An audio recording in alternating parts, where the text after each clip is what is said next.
완자 무늬를 돌리고 네. 그다음에 십장색 놓은 거가 전통 회화의 여러 장르 중에서 민화 같지 않아?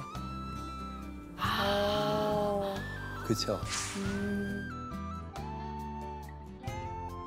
아주 단순화시켰으면서도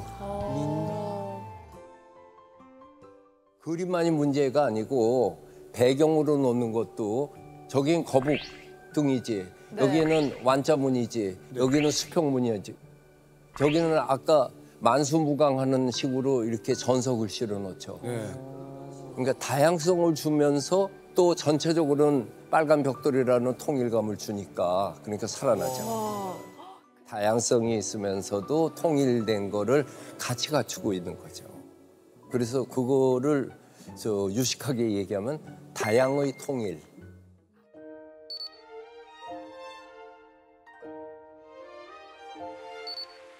서양의 궁은 너무 아름다웠어요. 뭐 이렇게 정원이 너무너무 아름다웠지만 서양은 기본적으로 건물 따로 정원이라고 해보면은 오솔길 만들어 놓고 그런 거잖아요. 이게 보여지는 거가.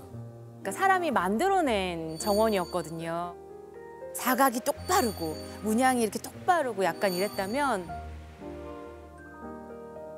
우리나라의 궁은 우리나라가 원래 사경을 이제 중요하게 생각을 한 건축물들이 워낙 많으니까 근데 자연을 훼손하지 않고 자연과 함께 어우러진 이런 모습들이 두고두고 편안하고 한국적인 아주 독특한 미를 저희한테 이렇게 선물해주고 있는 것 같다는 생각이 이게 경복궁을 지을 적에 정도전이 조선 경국전에서 쓴 말이 이거예요. 궁원 제도가 사치하면 반드시 백성을 수고롭게 하고 재정을 손상하는 지경에 이르게 될 것이고 누추하면 조정에 대한 존엄을 보여줄 수가 없게 될 것이다. 검소하면서도 누추한 데 이르지 않고 화려하면서도 사치스러운 데 이르지 않도록 하는 것이 아름다운 것이다.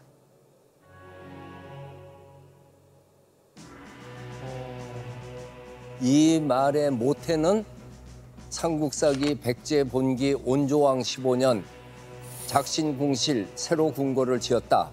거미불로 화이불치. 검소하지만 누추하지 않고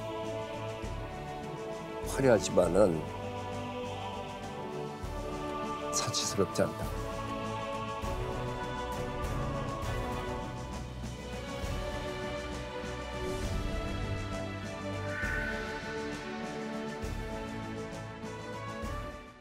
이 거미불로 화이불치는 궁궐에 관한 문제, 미술에만 관한 게 아니고 인생이 들어있는 병구잖아요. 인생을 이렇게만 산다면 성공한 거야. 그거 뭐 어려운지. 그렇죠?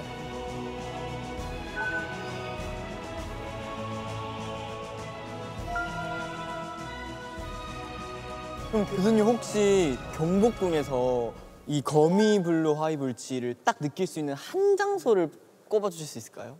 거미불로는 우리 교태전 건물 같은 거가 거미불로 아닌가?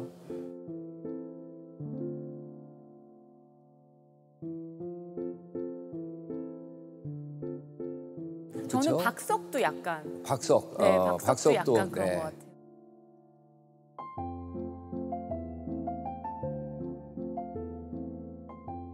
약간이 아니라 박석이 진면목이네. 그렇지?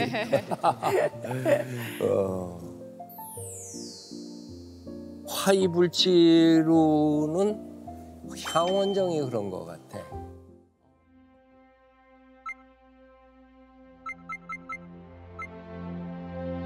고종 황제가 아버지 흥선대원군으로부터 벗어나서 대리청정에서 친정체제로 하면서 머무른 곳이 건청궁이고, 건청궁은 그래서 들어가는 살림집 같아서 양반집 같아요.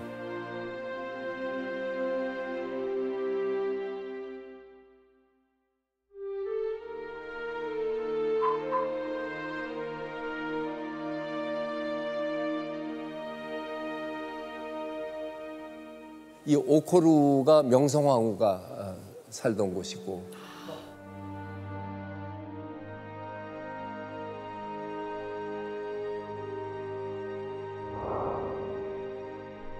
그리고 바로 앞에 그 건청궁 바로 앞에다가 아기자기한 정원을 지은 게 향원정이에요. 아. 육각으로 우와. 딱 해서 굉장히 예뻐요. 너무 아름다워요. 와, 눈이 오는 거예요? 와, 진짜 이런 색감이면 오, 이뻐라. 이건 딱 그리면 그림이잖아요. 네. 다리하고 딱 해가지고. 그냥 이 자체가 그림 같아요. 그러니까 구도가 딱 잡혀 네, 있잖아요. 구도가. 네. 그리고 향원정이라고 하는 게 향원익청, 향기는 멀수록 맑게 다가오네. 주돈이의 애련설이라는 그래서 한국자를 딱 써서 향원정.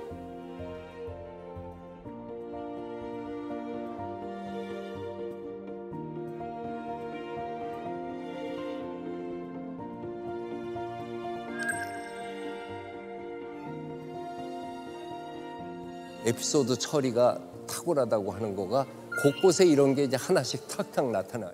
그러면 화이불치한 경회로를 가봅시다.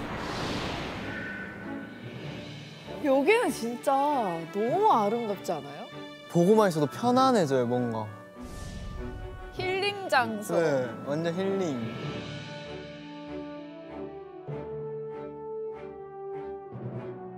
와. 우와.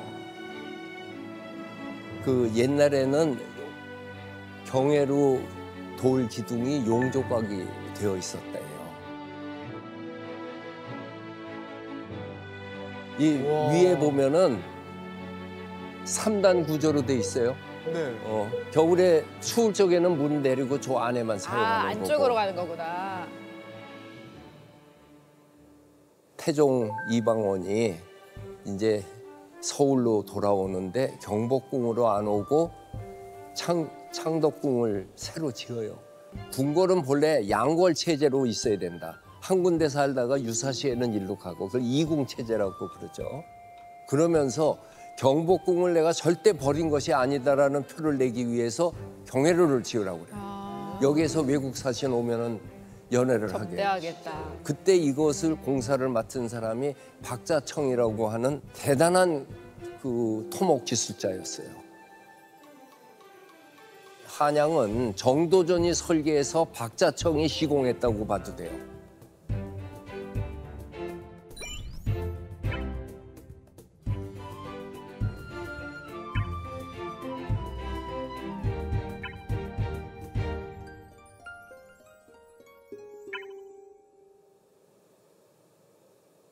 박자청한테 태종이 이거 빨리 지어라 그랬더니 이거를 설계에서 시공까지 8개월 걸렸어. 경회로 위의 면적이 몇 평이나 될 것 같아요, 평수로. 정답은 300평입니다. 진짜요? 진짜요? 네. 한 평에 한 명씩 써면은 300명 쓰는 거잖아요. 엄청 크네요. 4명 쓰면은 1200명이지. 여기서 파티한 기록으로는 1200명까지 나와요. 실제로. 엄청 크네. 그 경회로 면적 보면은 정말 이렇게 스케일이 큰가. 아까 그 올라가 보니까 그렇잖아요. 근데 또 재밌는 게 있어. 경회로를 한번 문을 다 빼고 청소를 했어요. 그랬더니 거기에 경회로를 지을 적에 화재를 방지하기 위해서 구리로 용을 2마리를 넣었다고 그러는데 1마리가 나왔어. 그랬는데 1마리가 어느 귀신이 그 훔쳐갔을까? 그 무거운 거를. 어쨌든 용이 나왔어. 그다음에 더 기가 막힌 거는 이 경회로의 그 건축의 과학인데 이게 연못의 물이 그냥 가만히 있으면 고여서 썩어요. 맞아요. 맞아요. 계속해서 물이 들어오고 한쪽으로 나가야 돼. 연못이면은 바닥이 수평일 것 같죠? 아니야. 저 물 들어오는 데서 빠지는 대로 이렇게 기울기가 있어요.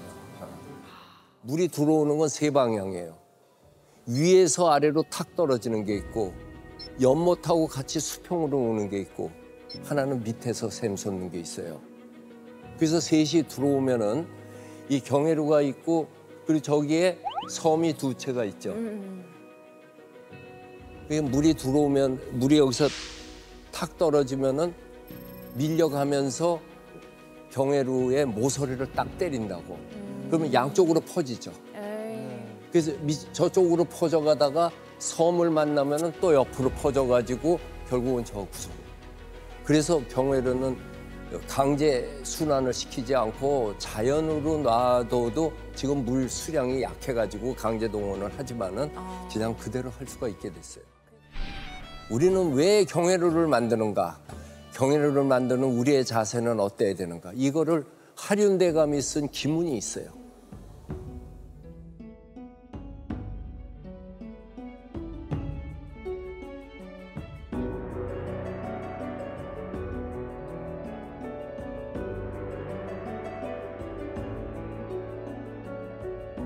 오르고 내릴 때마다 이런 생각을 갖고 정치를 행한다면 이 누각의 유익함은 진실로 적지 않을 것입니다.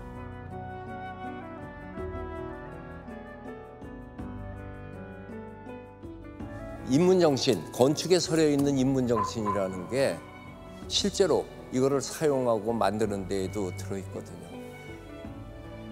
야, 이 사람들 생각 많이 했구나 싶어. 그리고 배우고 싶다 하는 생각이 들어요. 이런 경회루예요. 이제 우리가 종묘로 넘어가야 되지 않나 싶은데요.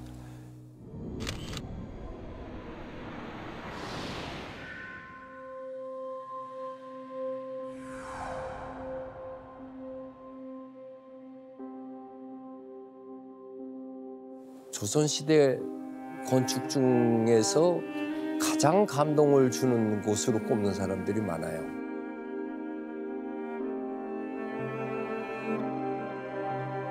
종묘입니다. 혼을 모신 곳이 종묘예요. 제사 공간이죠. 우리나라의 세계적인 건축가들 건물이 여기저기 지어졌어요.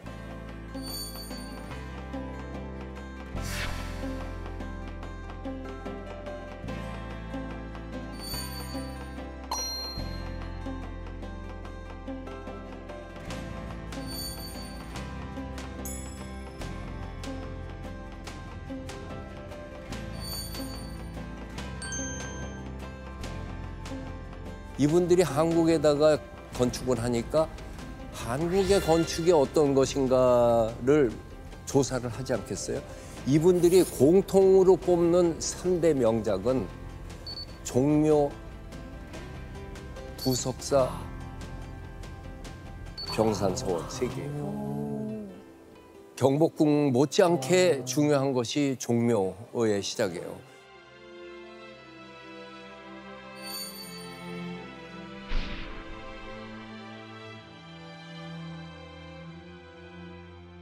태조 이성계는 한양을 결정을 하고 나서 경복궁보다 종묘 사직 먼저 져요.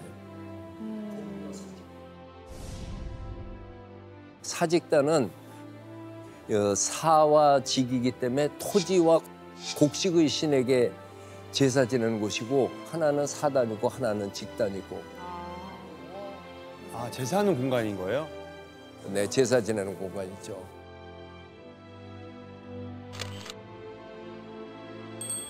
종묘는 크게 정전이 있고 그 옆에 영영전이라고 하는 건물이 있는데 종묘에 가서 꼭 볼 거가 지금 여기 남문을 들어선 곳인데 월대가 이렇게 넓게 있어요. 이게 저기서 저 끝이 100m예요. 저 월대가 우리 발하고 같은 면이 아니라 가슴 높이에서 전개돼요. 그 점이 굉장히 중요한 거야. 가슴 높이에서 전개되기 때문에 여기에서 정밀하게 콱 눌러주는 거가 있어요. 그 다음에 양옆으로 이렇게 뻗쳐 있는 행각을 둔 거가 저거가 일직선으로만 탁 돼 있으면은 굉장히 싱거웠을 거야. 근데 낮춰가지고 날개를 달고 옆으로 행각을 뻗으니까 마치 이렇게 팔을 벌려서 이렇게 놓은 것 같죠. 이 가운데에 있는 정전의 본체는 기둥과 기둥 사이가 19개가 있어요. 여기에 신실이 19분이 모셔져 있어요.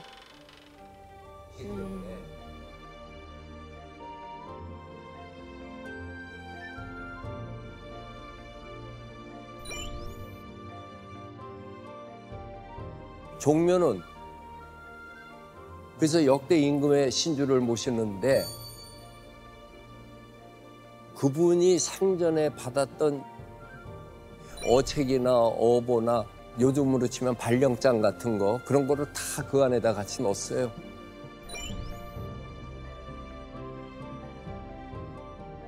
그러면 신실이 왜 19개인가? 그거는 조선 왕이 27명이잖아요. 근데 연산군하고 광해군은 여기에 못 들어왔거든요.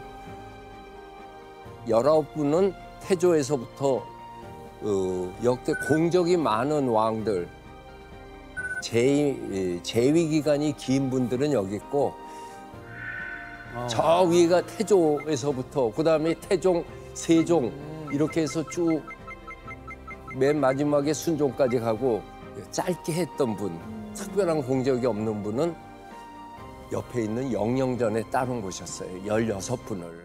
근데 재밌는 게 종묘가 본래는 7칸이었어요. 2칸은 서비스 공간이고 5칸만 있었단 말이에요. 여기에는 태조 이성계의 앞에 있는 선조 4분을 모셨단 말이에요. 그리고 태조를 놓고 밑에서 들어오는 대로 이게 쭉쭉 빠지게 돼 있는 거거든요. 태조만 놔두고.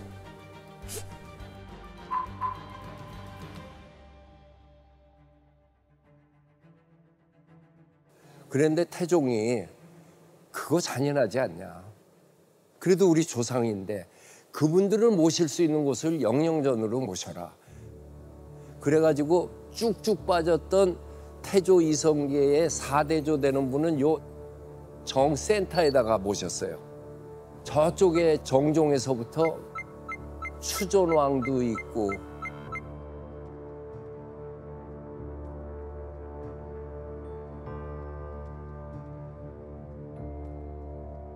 그래가지고 결국은 정전을 11칸으로 만들었다가 마지막에 19칸으로 만들어 놓고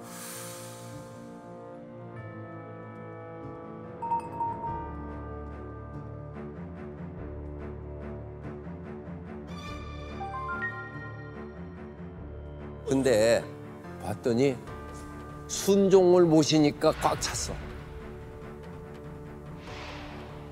이쪽에 한 칸이 남았는데 여기는 그 영춘왕을 모시니까 끝나버렸어요. 이제 조선왕도 더 가도 모실 데도 없어. 그게 조선왕조의 운명과 같이 한 그런 구조였어요. 프랑크 겔이라고 하는 분이 종묘에 와서 한 얘기예요. 이와 같이 장엄한 공간은 세계 어디에서도 찾아보기 힘들다. 비슷한 느낌을 받은 곳을 굳이 말하려면 아덴의 파르테논 신전 정도일까.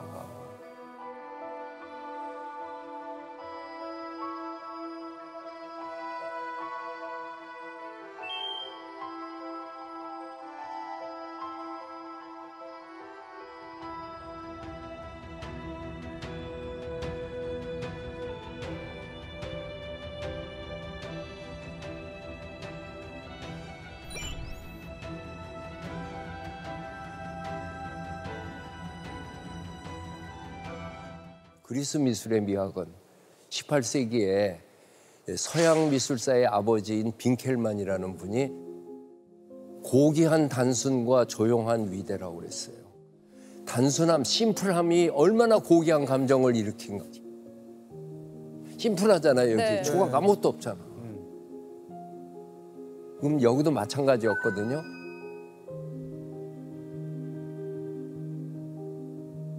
그다음에 위대한 감정은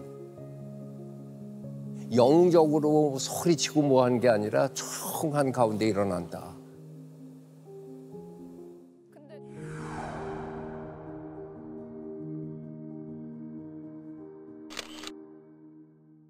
근데 교수님 지금 저희가 종묘를 가면 저기 이 문 열어서 볼 수 있고 그런 건 아닌가요? 저 종묘 제례 때만 열어요. 종묘 제례를 지금도 매년 5월 첫 번째 일요일 날 지내요. 아.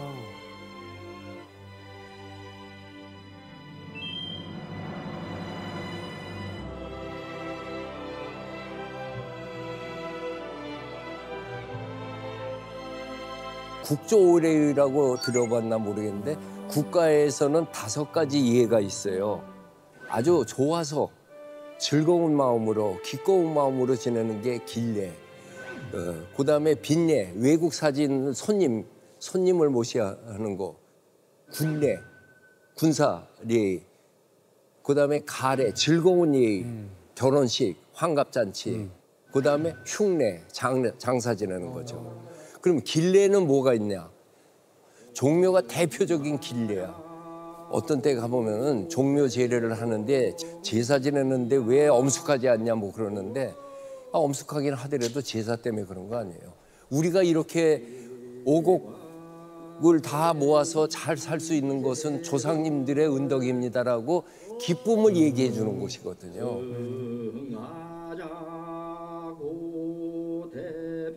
여기에서 이루어지는 음악과 무용이 그게 종묘 제례악이에요.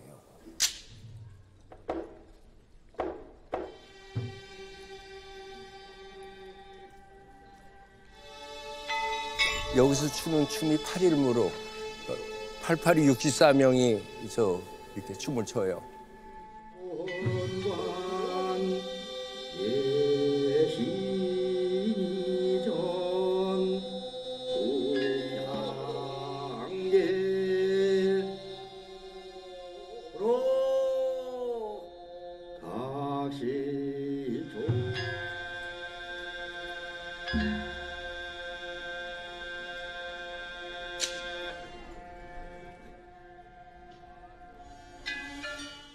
근데 저 음악이 보태평하고 정대업, 국가의 큰 업을 이루었다고 하는 거고 태평을 축하하는 두 곡인데 이 두 곡을 작곡하신 분이 세종대왕이에요. 그래서 이 세종대왕이 중국식의 그 노래는 그건 우리의 정서에 맞지 않는다고 해가지고 지팡이로 땅을 두들기 위해서 작곡을 하루 만에 해놓은 것이 어머, 하루 만에요? 종묘는 건물도 유네스코 세계유산이고 세계에 신전은 많아도 신전에 제례가 남은 거는 드물어요. 네. 종묘는 제례학은 무형유산, 인텐저블 헤리티지야. 그래서 종묘 제례학이 더욱 귀중한데 일제강점기가 되면서 종묘 제례를 없애버렸잖아. 그 동원되고 있는 무용이니 음악이니 이게 끊길 뻔했던 거를 김천홍 선생 같은 분이 이걸 끝까지 지킨 거야.